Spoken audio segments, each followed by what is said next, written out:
Alright, good morning guys and welcome back to my home kitchen.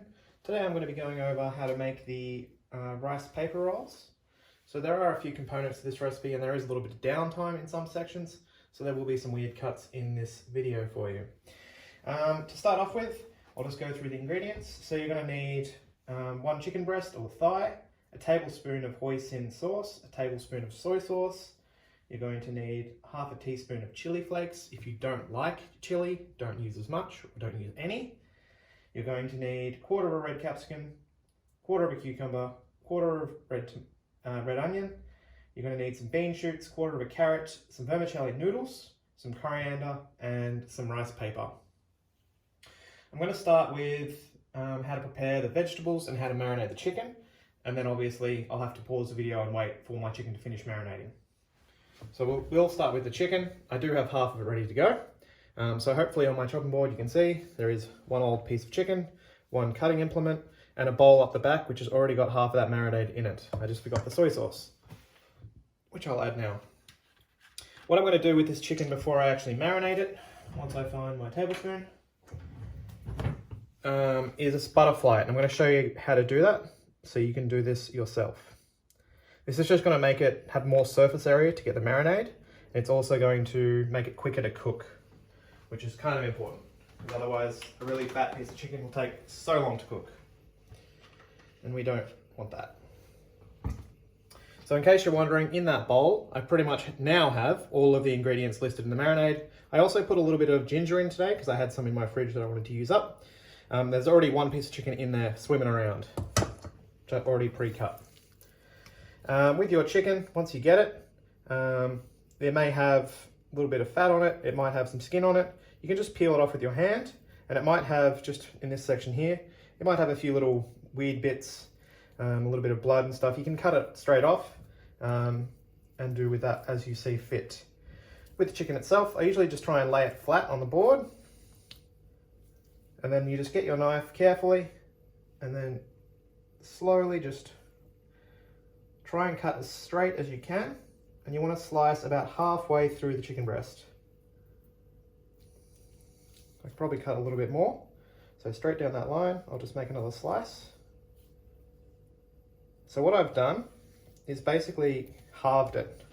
So that's what it started like, and now that I've put that slice through it, you'll see that it's nice and it's pretty close to flat, and that's going to make more surface area for the marinade. It's going to make it quicker to cook, because it's not going to have to cook all of this. It's now just going to have to cook this and this. So it's going to be a little bit quicker when we cook it. With the marinade itself, I'll just push this off to the side because I don't need it for the moment. So with the chicken and the marinade, it's pretty scientific. What you do is you get chicken and you literally just swim it around in that sauce, and the chili and the ginger and the garlic, all of the delicious things in life. You don't have to use your hands. You can use a tong or a spoon if you wish. Use whatever makes you happy. All you need to do with this is squidge it around, mix it up, wipe off your hand, making sure that all the chili and ginger and everything's mixing on the chicken. It's got a nice layer on it. Hopefully you can see that in my bowl. And then you basically put that off to the side, and we'll come back to it later. So you can put it on the bench, you can put it in the fridge, whatever you'd like to do, depending on how long you're going to leave it. Because it's marinating, you can leave it for quite a long time. Theoretically, the longer you leave it, the more flavour it's going to get. Of course, that does cap out at some point, but don't stress about that too much. So some of the other ingredients. We're going to be looking at julienning some vegetables today. The other thing we'll be doing is preparing some rice noodles and actually assembling the rice paper rolls. So in this bowl, I have the crumbs, essentially, of a packet of rice noodles. I have a block of rice noodles. And I have 500 mils of hot water. Done. Sit that off to the side. You can check it at some point if you like, but after about 10-20 minutes, that'll have actually absorbed, and those rice noodles will be good to use. You don't need to use boiling water, hot water works fine for these, so don't stress about that. You just need to give them a little bit of time, which, seeing as how you're marinating, chicken you should have ample of. So I'll just wash my knife and we'll start talking about these vegetables.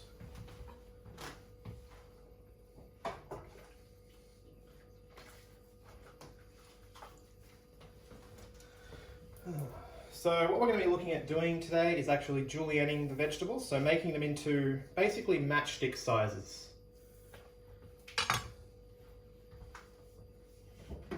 Get back in there.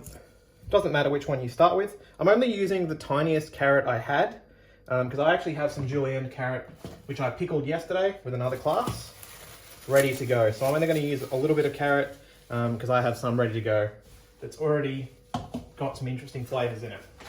So I'll be using those in mine today. But I'm still going to show you how to julienne a carrot.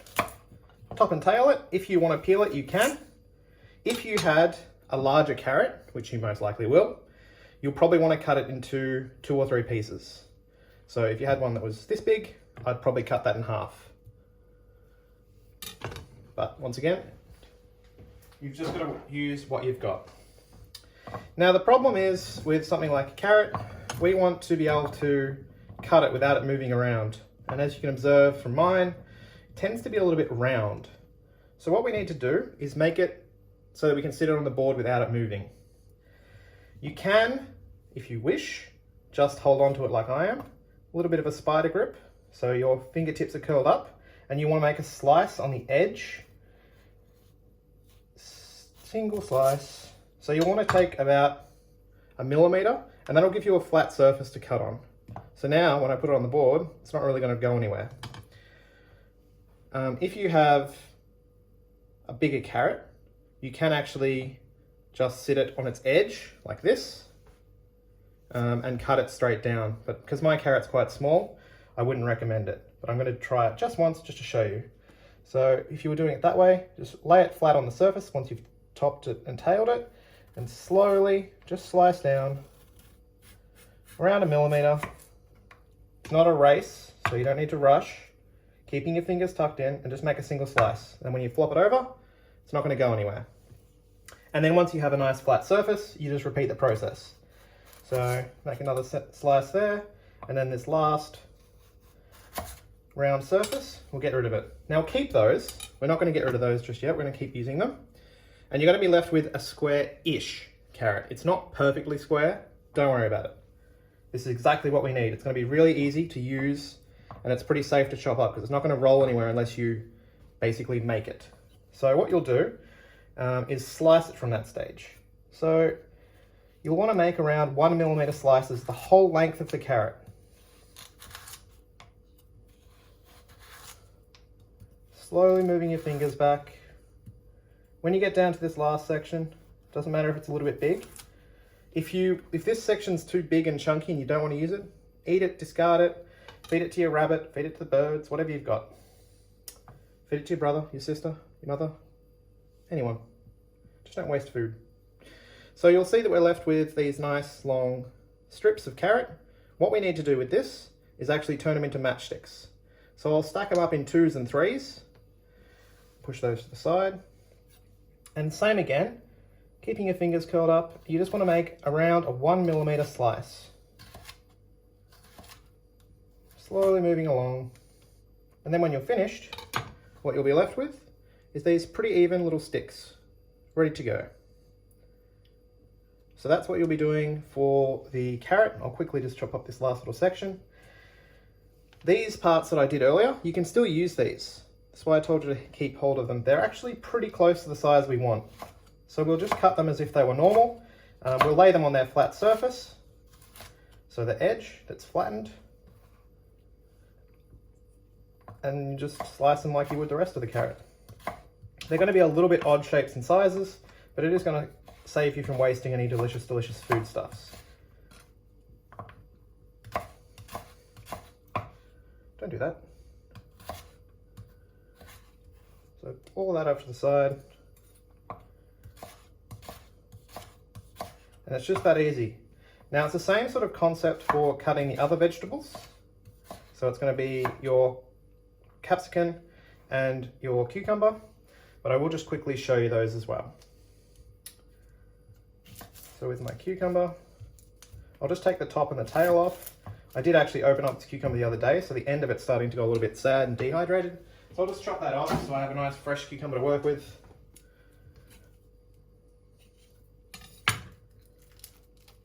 Take the plastic off it, which I could have done beforehand, but I didn't. So with this one, I'm probably going to cut this in half. Yeah, I will.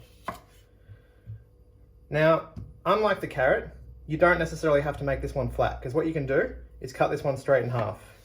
Now, some people like their cucumber for this without seeds. Some people like it how it is. So I'm going to show you both. So if you had your cucumber like this, what I would do is I'll probably make a second slice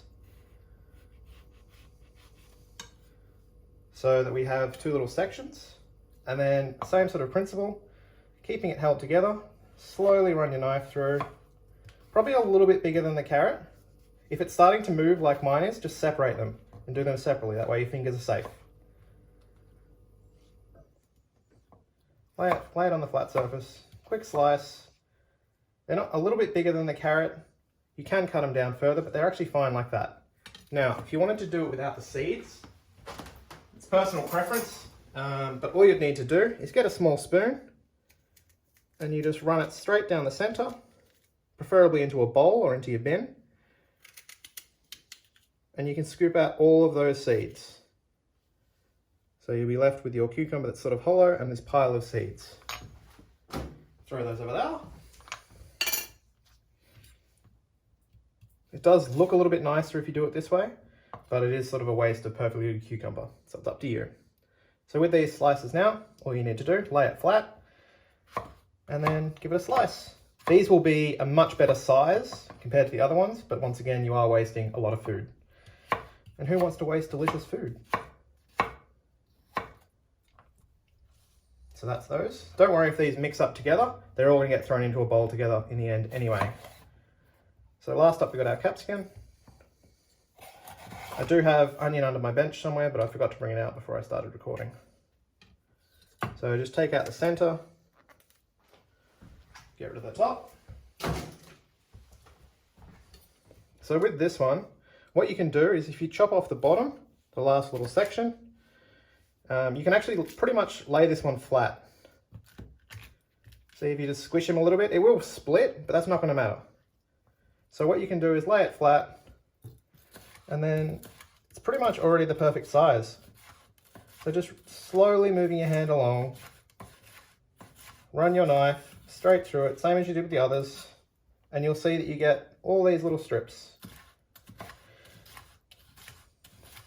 One of the reasons we use all of these bright, vibrant colors for a dish like this is because the rice paper rolls are actually going to be see-through.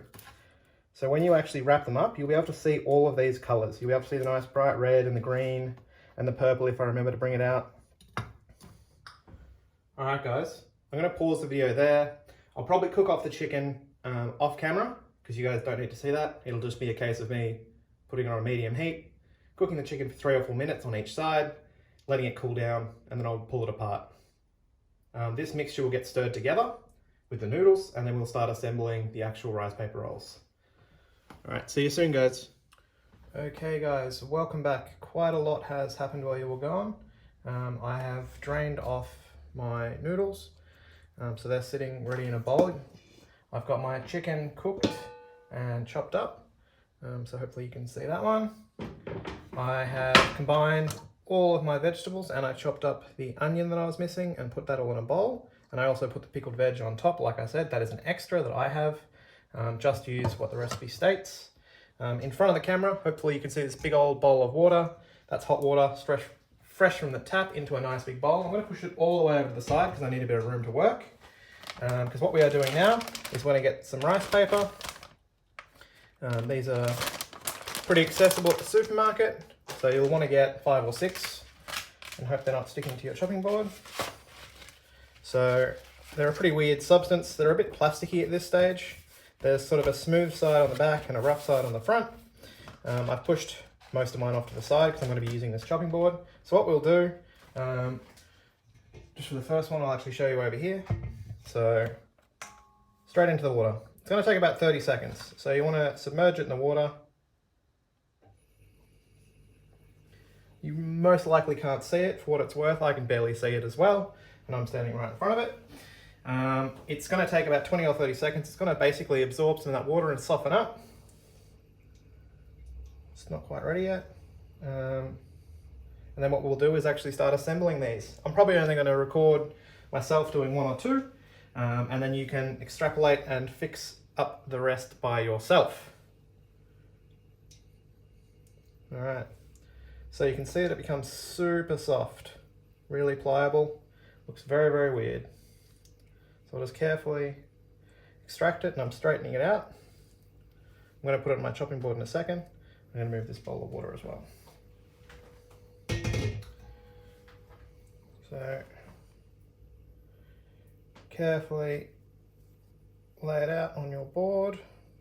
If it's not going to stick to itself, if it does stick to itself, just throw it back in the water for a few seconds, it'll unfurl, and then you can hopefully fix it up before it sticks to itself again. Onto the chopping board.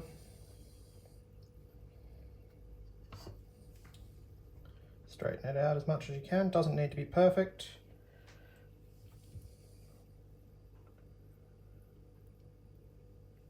You can put this onto a wet tea towel, but I've just done all my dishes, so all my wet tea towels are covered in dishes, so I'm not going to. All right, so once you've got it onto your board, what you're going to want to do is start filling it with your ingredients. So I've got my vegetables, I've given that a quick mix. I've got my noodles and my chicken all ready to go. Doesn't particularly matter what order you put it down in, although it is transparent, so you can actually see the finished product. So if you wanted to put some bright, vibrant colors on the bottom, you could do that. So just line them up. You don't want to overfill these because they can be quite hard to roll up if you overfill them. So a little bit of the vegetables. If you want a bit more green or a bit more red, go right ahead. Something like that. Tiny handful of the noodles. Now, they're quite fragile, so you can actually just snap them or pull them apart. It might even get a little bit too much. Take a little bit less. And you want to try and keep it centralized and hope that it's not going to stick to my chopping board. It's my next fear. I've diced up my chicken into pretty big chunks. I'll just quickly rinse my hands off before I roll it up. Now there's a few different ways to go about rolling them up. So what I'm going to do, it is going to stick to my chopping board, this is going to be unpleasant. Peel it off the chopping board, lay it over itself. So I'm doing the two sides first. If you had a plastic chopping board, I don't think it sticks to those, but I have bamboo ones at home. So just folding over the two sides, peeling back one of the ends, and you want to pull it all the way over. You want to push backwards, grab it, and sort of start rolling it gently. Very sticky.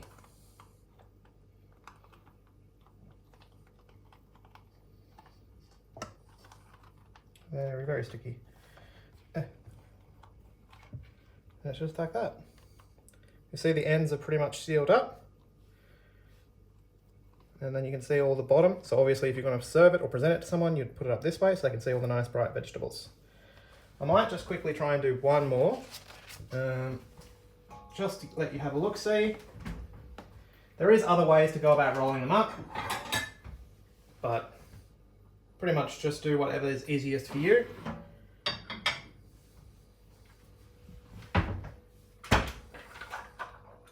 So your rice paper in the bowl for about 30 seconds.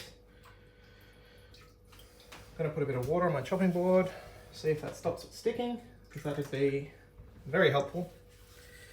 Like I said, if you had a damp tea towel, you can do it on that. It needs to be a clean one though, and like I said, mine got dishes on them. So I'll see if a bit of water does the trick for me.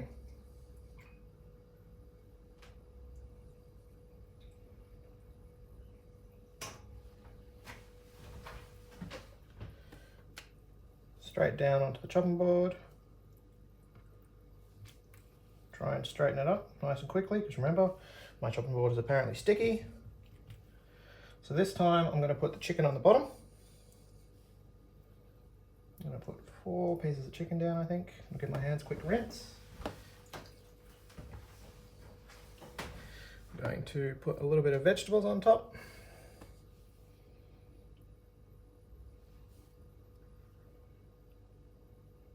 That's probably enough. And then